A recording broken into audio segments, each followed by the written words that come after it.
जय श्री सीताराम। तुलसी विवाह। कार्तिक शुक्ल नवमी को द्वापर युग का आरंभ हुआ। इस तिथि को नवमी से एकादशी तक मनुष्य शास्त्रोक्त विधि से तुलसी विवाह का उत्सव करे तो उसे कन्यादान का फल होता है। पूर्व काल में कनक की पुत्री किशोरी ने एकादशी के दिन संध्या के समय तुलसी की वैवाहिक विधि संपन्न की थी। उसी से वह वैधव्य दोष से मुक्त हो गई थी। अब तुलसी विवाह की विधि इस प्रकार है। 1 तोला स्वर्ण की भगवान विष्णु की प्रतिमा बनवाएं। अपनी भक्ति के अनुसार आधे या चौथाई तोले के बनवाएं, अथवा वह भी न होने पर उसमें अन्य धातुओं के सम्मिश्रण से ही बनवाएं। फिर तुलसी और भगवान विष्णु की प्रतिमा में प्राण प्रतिष्ठा करके स्तुति आदि के द्वारा भगवान को निंद्रा से जगावें। फिर पुरुष सूक्त से व खोडोपचार से पूजन करें। पहले देश काल स्मरण करके गणेश पूजन, पुण्याहवाचन करके वेद मंत्रों का उच्चारण करते हुए बाजे आदि ध्वनि से भगवान विष्णु की प्रतिमा को तुलसी के निकट लाकर रख दें।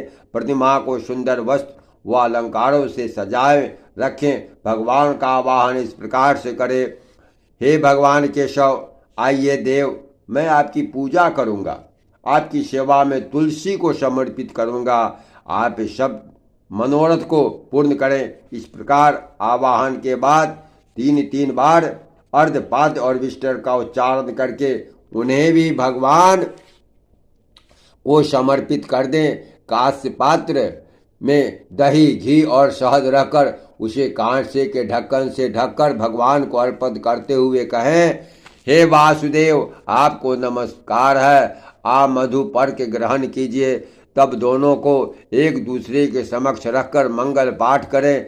इस प्रकार गोधूली बेला में जब भगवान सूर्य कुछ कुछ दिखाई देते हैं तब कन्यादान का संकल्प करें। भगवान से यह प्रार्थना करें, आदि मध्य और अंत में शून्य है। आपको तुलसी अत्यंत प्रिय है, अतः मैं इसे आपकी सेवा में अर्पित करता हूँ।